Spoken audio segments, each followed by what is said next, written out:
stopped, in fact, by Hennessy. Robson!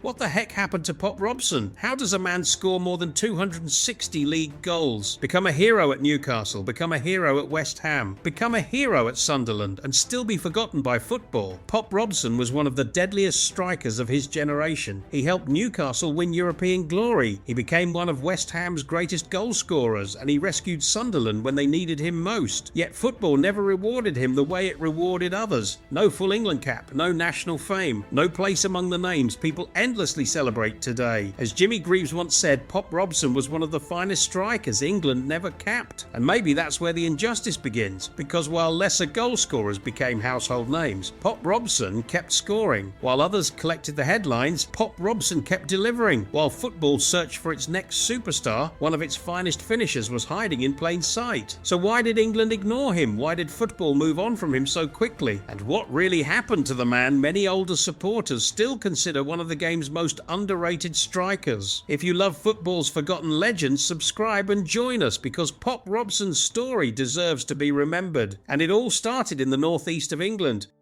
Bryson Robson was born in Sunderland in November 1945. Few people could have imagined what was coming next, not because he lacked talent, but because football rarely makes room for players like Pop Robson. He wasn't flashy, he wasn't a media darling, and he didn't possess the larger-than-life personality that often follows football legends. Instead, he let his football do the talking. Growing up in the northeast, the game quickly became his obsession. Every spare moment revolved around football. Every opportunity mattered, and every setback only seemed to make him more determined. What separated Pop from others was his football intelligence. He saw things earlier, moved quicker, thought faster. While defenders watched the ball, Pop watched the space. That instinct would eventually open the door to Newcastle United. But even then, nobody was calling him a future star. Nobody was predicting European glory. Nobody was talking about England. In fact, if you had asked football fans at the time which young players would become household names, Brian Robson probably wouldn't have made many lists. And maybe that's the first clue to understanding his story. For most of his career, Pop Robson was underestimated by opponents, underestimated by football, and perhaps in the end underestimated by history itself. Yet the Sunderland youngster was about to prove something very few people expected. Newcastle United had discovered a goalscorer, and English football was about to discover one of its greatest forgotten strikers. Newcastle was where everything changed. This was no longer a young player trying to survive. This was a striker getting to make his mark. The goals came quickly, and they kept coming. Week after week, season after season, Pop Robson wasn't the biggest man on the pitch, but he had something defenders hated: instinct.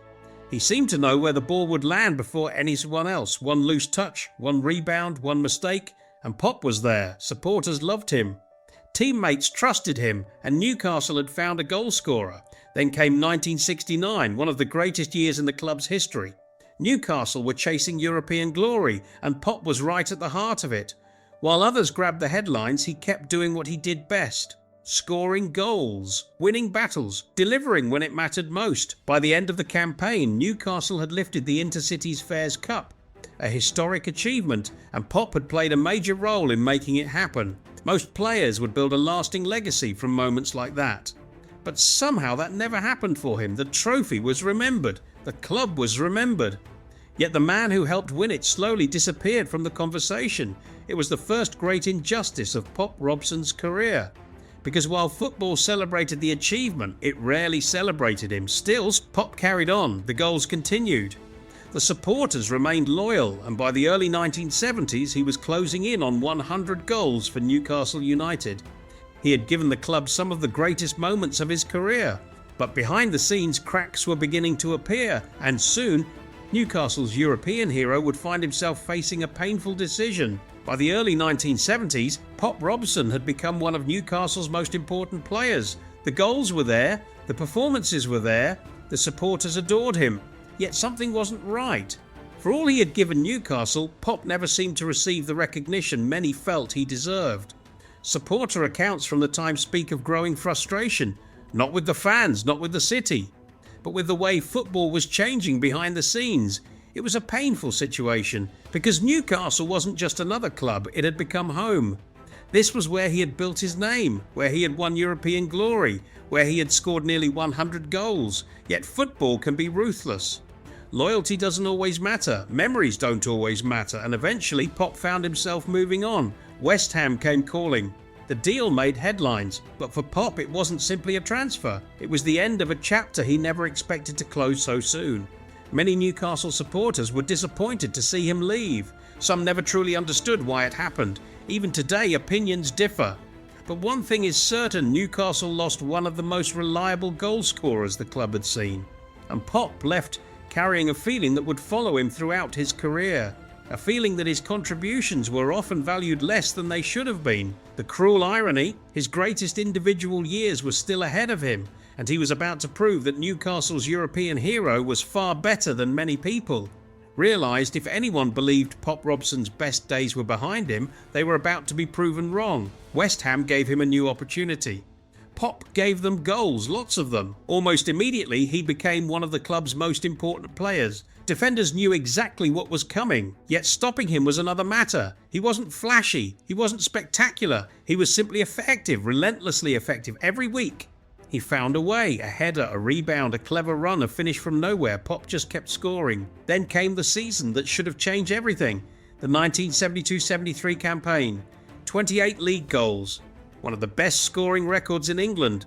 The kind of season that normally turns players into national stars, but not Pop Robson. Despite leading the goal-scoring charts and becoming a hero at West Ham, the recognition never truly arrived. No England call, no national celebration, no endless praise from the football establishment. Instead, he remained one of the game's best-kept secrets. That is what makes his story so remarkable. Many players spend years trying to produce one great season. Pop actually did it, yet football still looked the other way. Even years later, West Ham legend Tony Cottee spoke about studying Pop's movement and intelligence. The professionals understood how good he was, the supporters understood how good he was, but somehow the wider football world never fully did. And nowhere was that injustice more obvious than with England. Because while Pop Robson was scoring goals for fun, the door to international football remained firmly closed. This is the part of Pop Robson's story that still confuses many football fans today. How does a striker score goals everywhere he goes and never win a full England cap? It makes little sense, especially when you look at the numbers. Pop had proven himself at Newcastle, he had proven himself at West Ham, and he had just produced one of the finest goal-scoring seasons in English football, yet England never called. Year after year he watched other forwards receive opportunities. Some deserved them, some probably didn't. But Pop remained on the outside looking in. It was a frustration he carried throughout his career, and he wasn't alone. Many people inside football believed he deserved better. Years later, even those who played the game at the highest level questioned why he never received the chance. The cruel reality was timing. English football was filled with big names, big personalities, big headlines. Pop Robson wasn't interested in any of that. He simply scored goals, and perhaps that became part of the problem. He wasn't controversial, he wasn't glamorous, he wasn't constantly demanding attention. He just did his job week after week, season after season. Yet football often remembers noise more than consistency. And while louder names dominated the spotlight, one of England's most reliable goal scorers remained overlooked. For Pop, it became the greatest injustice of his career. Not because he believed he was entitled to anything, but because his performances had earned the opportunity. The door was there. The numbers were there, the evidence was there, yet England never opened it. Still, Pop refused to feel sorry for himself. Instead, he did what he had always done. He carried on scoring, and soon football would take him back to the place that mattered most, home. For all the goals he scored and all the clubs he represented, Sunderland always meant something different. This wasn't just another team. This was home, the city where he was born, the club he had grown up watching, the badge that meant more. So when the opportunity came to return, Pop didn't hesitate, and once again he delivered. The goals returned, the supporters embraced him, and Sunderland quickly discovered what Newcastle and West Ham already knew. Pop Robson could still change games. Age didn't seem to matter. Pressure didn't seem to matter. Whenever Sunderland needed a goal, Pop found a way. He helped the club push for promotion, he led from the front, and he became a favourite with another generation of supporters. But his greatest Sunderland moment came years later. By 1984, most strikers his age were finished. Many had already retired, others were winding down their careers, not Pop. At 38 years old, he was still fighting, still scoring, still refusing to give in. Then came a crucial match against Leicester City. Sunderland needed a result. And once again, Pop delivered. His goal helped secure the victory that kept Sunderland in the First Division. It was a remarkable moment. A hometown hero saving his club when it mattered most, at an age when few expected him to still be playing at that level. For many players, it would have been the perfect ending. A final heroic chapter, a farewell worthy of the career that came before it. But football had one more disappointment waiting for Pop Robson, and this one that would hurt far more than any defender ever could. After everything Pop Robson had given football, he believed he had finally earned some stability. The playing days were ending.